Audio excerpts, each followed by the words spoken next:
नमस्कार, न्यूज 18 बिहार झारखंड के digital platform पे आप सभी दर्शकों का बहुत बहुत स्वागत। मैं राहुल ओझा आपके साथ। इजरायल और सीरिया एक दूसरे के साथ युद्ध विराम पर सहमत हो गए हैं। तुर्की में अमेरिकी राजदूत टॉम बराक ने इसकी घोषणा करते हुए बताया कि तुर्की, जॉर्डन और पड़ोसी देशों ने इस युद्ध विराम का समर्थन किया है।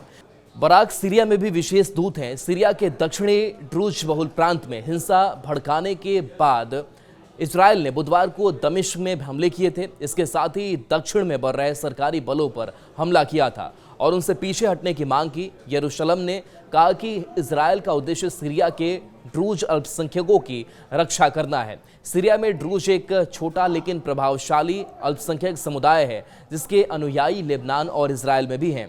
बराक ने एक्स पर एक पोस्ट में लिखा कि प्रधानमंत्री बेंजामिन नेतन्याहू और सीरियाई राष्ट्रपति अहमद अल शरा अमेरिकी विदेश मंत्री मार्को रूबियो के समर्थन में तुर्की, जॉर्डन और अन्य अज्ञात पड़ोसियों द्वारा स्वीकार किए गए युद्ध विराम पर सहमत हुए हैं। युद्ध विराम के बारे में कोई विस्तृत जानकारी दिए बिना बराक ने कहा कि हम ड्रूज, बेडोइन और सुन्नियों से अपने हथियार डालने और अन्य अल्पसंख्यकों के साथ मिलकर एक नई और एकजुट सीरियाई पहचान बनाने का आह्वान करते हैं। सीरियाई मीडिया की रिपोर्ट के अनुसार सीरियाई रक्षा मंत्रालय ने बेडोइन मिलिशिया को स्वदेह शहर छोड़ने का आदेश दिया है। इसके बाद सीरियाई सुरक्षा बल युद्ध विराम प्रावधानों को लागू करने के लिए शहर में प्रवेश करेंगे। अभी तक इजरायली प्रधानमंत्री कार्यालय या सीरिया के राष्ट्रपति की तरफ से युद्ध विराम को लेकर के कोई टिप्पणी सामने नहीं आई है। इजरायली मीडिया के अनुसार युद्ध विराम की घोषणा अमेरिका की तरफ से संघर्ष को खत्म करने के प्रयासों के बाद हुई है।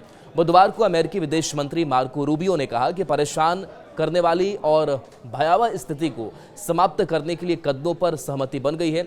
मामले से परिचित सूत्रों ने रॉयटर्स को बताया कि सीरियाई सरकार ने इस बात को सही से नहीं पहचाना कि दक्षिण में उसके सैनिकों की तैनाती पर इजरायल कैसी प्रतिक्रिया देगा। अल-शरा सरकार को अमेरिका के संदेश में प्रोत्साहन मिला था कि सीरिया में केंद्रीकृत शासन होना चाहिए। शुक्रवार को इजरायली प्रधानमंत्री नेतन्याहू ने कहा कि सीरिया में दो रेड लाइन है। पहली, दमिश्क के दक्षिण में सैन्य विसैनिकरण और ड्रूज अल्पसंख्यकों की रक्षा। इजरायल ये दोनों रेड लाइन किसी को पार करने नहीं देगा। उन्होंने कहा कि इजरायल ने सैन्य कार्रवाई की है और जरूरत पड़ने पर आगे भी कार्रवाई करेगा।